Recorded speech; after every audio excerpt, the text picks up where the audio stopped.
पलवाना देख ला यार नाल ही हथ दो दो हाथ हाँ ये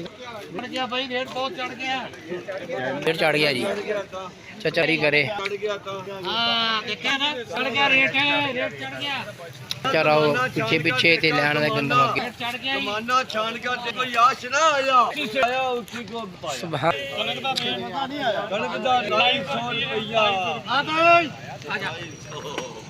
चलो चाचा शुगर लाई जंदा इन्ना रेट मार देता ਜ਼ਿਮੀਂਦਾਰਾਂ ਨੂੰ ਛੱਡਤਾ कोई नहीं यार देखा हुड़ी विकट लगी है ਥਾਂ ਤੇ ਜ਼ਿਮੀਂਦਾਰ 26.5 विकेट ਕੋਈ ਕਿੰਦਾ ਗਰੀਬ ਆਦਮੀ ਦੀ ਕੀ ਰੇਟ ਹੋਣਾ ਚਾਹੀਦਾ 2500 रुपये तो लैके तो 2400 अच्छा भाई ਇੱਥੇ ਕੋਈ ਜ਼ਿਮੀਦਾਰ ਤੇ ਨਹੀਂ ਖੜਾ न्यू मलक बरादर रह गए तो जनरल सेट रह गए बाकी सारे निकल गए चलो जी बाकी सारे निकल के बढ़ गए आजा भी आप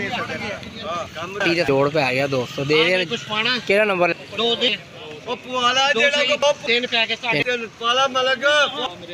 8 ਰੁਪਏ ਪੈ ਗਏ ला भी आ गया मुंडा भी एक हो ये कर ला आटे ने 8 ਰੁਪਏ ਪੈ ਗਏ बराबर काम कमरी की कर लिया के वीडियो ਹਾਂ अच्छा ਇਹਦੇ ਆਪਸ ਚ ਇੱਥੇ हां ਆਵਾਜ਼ ਹੁਣ ਲੱਗੀ मैं तो आजी आप यकीन का समाज ਲੈ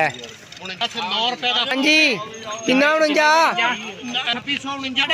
26 ਦਾ ਕਿਹਾ ਸੀ 26.5 ਲੈ ਕੇ ਲੋ ਵਾਹ ਜੀ ਛੂਟ ਕਿੰਨੀ ਆ ਛੂਟ ਕਿੰਨੀ ਆ